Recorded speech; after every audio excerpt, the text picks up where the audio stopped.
eh sekarang kita live dengan 3 mimpi buruk Jokowi ya. Apa itu? Nanti coba kita bacakan secara pelan-pelan ya. Karena ini yang terkait dengan ekonomi. Saya termasuk orang yang selalu ingin mengemukakan data yang objektif. Jadi kalau urusan memuji kan biarlah urusan para pemuja. Ya kan? Tapi urusan mengkritik, urusan para kritikus. Jadi kita division of labor. Jadi bukan berarti tidak ada yang baik di pemerintahan Jokowi. Kalau mau lihat yang baiknya, lihatlah di para pemujanya. Itu banyak yang baik pastinya, walaupun banyak juga yang berlebihan. Kalau yang buruk, lihat aja para pengkritiknya. Pasti banyak yang buruknya walaupun juga barangkali berlebihan. Nah tapi ini coba kita mengemukakan data ya. Data yang dilansir oleh CNBC ya. Jadi CNBC Indonesia bicara data ekonomi Presiden Jokowi yaitu NPI defisit ya, neraca pembayaran Indonesia. Kemudian transaksi berjalan defisit 4 kuartal beruntun. Kemudian ada juga transaksi finansial kembali defisit terdalam dalam 3 kuartal. Oke.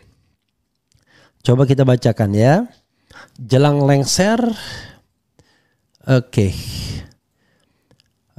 Sebelumnya nanti saya lihat-lihat lagi data-data yang ada terdahulu yang terkait dengan banyak hal ya. Dan baru saja kita tadi menyiarkan diskusi ya. 3 orang, Bambang Wijoyanto, kemudian Yusuf Martak dan Zulfikar Amir. Harusnya ada saya, tapi tadi miskomunikasi dan akhirnya saya tidak datang. Ternyata tetap jadi Jakarta acaranya. Jelang lengser, Jokowi dihantui 3 mimpi buruk ya. Jadi dihantui 3 mimpi buruk. Apa saja itu? Jakarta CNBC Indonesia, twin defisit kembali menghantui Indonesia. Twin kembar berarti ya. Menjelang berakhirnya masa pemerintahan Presiden Joko Widodo Jokowi, bahkan harus bergelut dengan 3 defisit sekaligus, yakni defisit transaksi berjalan, defisit di neraca pembayaran Indonesia, hingga defisit transaksi finansial. Jadi kalau defisit itu berarti kita rugi ya. Dari 3 kegiatan ekonomi itu kita rugi. Oke. Tapi coba kita lihat ya. Presiden Jokowi tak mampu membendung defisit yang terjadi menjadi surplus sepanjang pemerintahannya ya. Bank Indonesia BI telah merilis data neraca pembayaran Indonesia NPI pada hari ini Senin kemarin ya. Untuk periode kuartal 1 2024. Tercatat nilai NPI mengalami defisit 6 miliar dolar dari yang sebelumnya pada kuartal 4 2023 surplus 8,6 miliar dolar atau berbalik arah lebih dari 14 miliar US dollar. Jadi berbalik arah 14 ya. Karena dari kuartal 2023, kuartal 4 2023 dan kuartal 1 2024 sebelumnya adalah surplus 8,6, sekarang minus 6. Makanya kemudian terjadi arus balik 14 miliar US dollar ya. 1 NPI defisit. Bank Indonesia telah merilis data neraca pembayaran Indonesia pada Senin ya.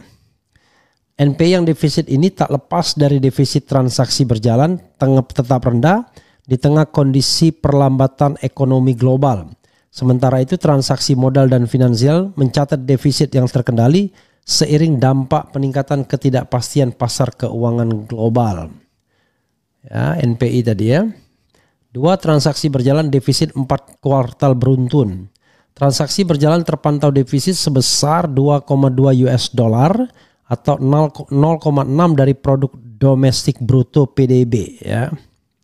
Kemudian angka ini lebih tinggi dibandingkan dengan defisit 1,1 miliar US dollar, 0,3 dari PDB pada kuartal 4 2023 ya. Defisit transaksi berjalan ini disebabkan oleh penurunan surplus neraca perdagangan barang dan peningkatan defisit neraca pendapatan primer. Defisit pada neraca jasa juga menjadi penyebab lain dari membengkaknya defisit transaksi berjalan. Transaksi berjalan sudah mencatat defisit dalam 4 kuartal beruntun. Defisit sepanjang 4 kuartal beruntun ini juga cukup mengkhawatirkan karena sejak Presiden Jokowi memimpin RI, transaksi berjalan selalu berada di zona merah, kecuali pada 2022 di tengah terjadi komoditi boom yang diikuti harga komoditas andalan RI mengalami kenaikan seperti batu bara dan crude palm oil, minyak kelapa sawit. Jadi dianggap industri ekstraktif saja yang tinggal ngambil dari alam lalu dijual dan sangat bergantung bagai nilai pasarnya di dunia ya. Pada 2022 harga batu bara sempat tembus di atas 4.000 US dollar per ton, sementara harga minyak kelapa sawit berada di atas level 7.000 ya. Kemudian transaksi berjalan 2010-2024 dalam US dollar. Di sini ada di situ transaksinya ya, bisa ditampilkan ininya. Jadi 2010 jadi minus semua kecuali 2022 dan kemudian 2010 2011 ya, 2010 2011. Kemudian ini 2001 2022 ya. Neraca perdagangan non migas masih terus membukukan surplus meski lebih rendah dari kuartal sebelumnya akibat penurunan kinerja ekspor non migas sejalan dengan perlambatan ekonomi global. Untuk diketahui, ekspor non migas pada kuartal 1 2024 sebesar 58,2 miliar US dollar atau lebih rendah dari sebelumnya, yakni sebesar 62 miliar US dollars ya. Lebih lanjut secara quarter to quarter QTQ, ekspor non migas turun 6,2% sedangkan secara year on year turun sebesar 7,9%. Di sisi lain kinerja neraca jasa membaik ya, kinerja jasa yang membaik didukung oleh peningkatan penerimaan devisa jasa pariwisata. Oke. Sementara itu defisit neraca pendapatan primer ya sedikit meningkat dipengaruhi oleh masih tingginya tingkat suku bunga global ya.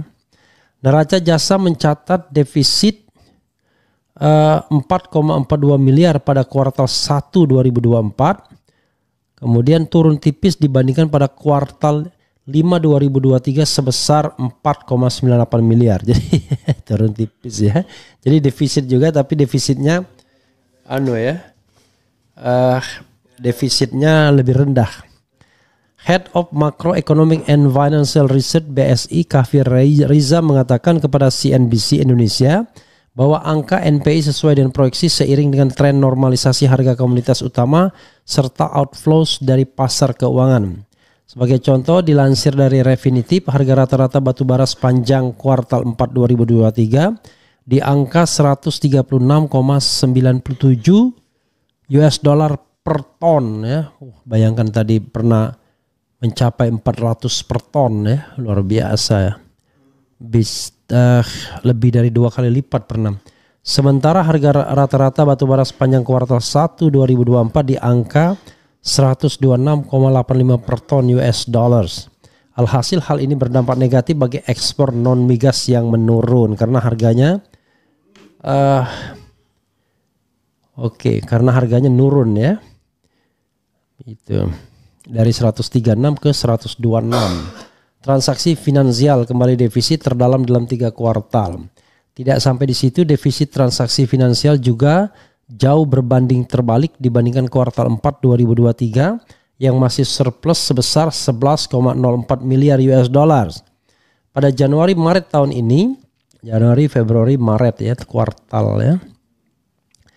Transaksi finansial mengalami defisit 2,3 miliar US dollar disebabkan oleh investasi portofolio sebesar 1,79 miliar dan US dollar dan investasi lainnya yang mengalami defisit 4,4 miliar US dollar. Sebagai catatan, posisi defisit transaksi finansial ini merupakan yang terendah sejak kuartal 2 2023. Berdasarkan data settlement BI hingga 27 Maret 2024 atau akhir kuartal 1 2024, investor asing tercatat jual neto sebesar 33,31 triliun di pasar surat berharga negara SBN, ya. Kemudian sementara beli netonya 28,90 triliun di pasar saham dan beli neto 20,05 triliun di sekuritas rupiah Bank Indonesia, ya. Keluarnya dana asing dari pasar keuangan domestik yang terjadi akibat ekspektasi penurunan suku bunga Bank Sentral Amerika Serikat The Fed yang mundur dari Maret sebagai first cut rate menjadi Juni dan saat ini menjadi September 2024. Menanggapi kondisi ditambah ketidakpastian global yang masih terus menghantui investor, pelaku pasar cenderung menarik dananya dari emerging market termasuk Indonesia dan masuk ke pasar yang cenderung lebih aman, yaitu negara maju seperti Amerika Serikat. Head of Research at FAC Sekuritas Wisnu Prambudi mengungkapkan investasi portofolio yang menurun terjadi dipengaruhi persepsi investor berkaitan arah kebijakan The Fed berkaitan suku bunga rupiah dan lainnya. Namun berbeda halnya dengan investasi langsung yang terpantau masih surplus bahkan tertinggi sejak kuartal 1 2023, yaitu sebesar 4,34 miliar US dollars. Jadi investasi langsung ini karena ada proyek-proyek strategis nasional, ya. Riza menegaskan di tengah defisit yang terjadi di berbagai hal, investasi langsung direct investment, penanaman modal asing PMA justru masih positif. PMA masih positif sejalan dengan proyek strategis nasional, benar kan? Dan target investasi 2024 yang lebih tinggi dari tahun lalu, Papa Riza. Jadi sahabat era sekalian, itu ya neraca ekonomi kita, 3 hal yang buruk, ya. Jadi ada yang namanya tadi ada namanya NPI, ya, neraca pembayaran Indonesia, ada yang namanya transaksi berjalan dan ada yang namanya transaksi finansial, ya. Saudara sekalian, kita harus objektif, ya. Banyak yang dicapai oleh pemerintahan Presiden Jokowi, ya, dalam bidang-bidang ekonomi. Tetapi kalau fundamental ekonominya rapuh, maka kemajuan tersebut nggak ada artinya. Nah, saya tentu tidak bisa membahas lebih lanjut mengenai ekonomi tersebut karena bukan bidang saya. Tetapi kalau kita kombinasikan dengan bidang politik, ya, dengan bidang hukum, ya kita harus lihat bahwa penurunan atau kinerja yang tidak baik yang terjadi di bidang hukum. Misalnya pemberantasan korupsi, ya, yang namanya indeks persepsi korupsi kita turun, ya. Kemudian politik, kebebasan kita turun, ya, menjadi negara separuh bebas atau partly free. Jadi hal-hal seperti ini kan memberikan pembelajaran bagi kita untuk menilai kinerja suatu pemerintahan. Nah, tentu kita harus serahkan pada ahlinya untuk menilai fundamental ekonomi, ahlinya untuk melihat bagaimana perkembangan politik dan demokrasi, dan ahlinya untuk melihat perkembangan hukum dan hak asasi manusia. Kalau hukum dan hak asasi manusia, ya saya katakan buruk lah. Buruk, ya, dibandingkan hukum hak asasi manusia, ya. Dalam bidang politik ya juga buruk. Makanya saya katakan dalam 4 hal yang saya pahami secara lebih komprehensif: konstitusi, pemberantasan korupsi, kemudian penegakan hak asasi manusia, dan kemudian kebebasan politik. Saya menganggap bahwa ya pemerintahan ini adalah pemerintahan yang gagal, ya.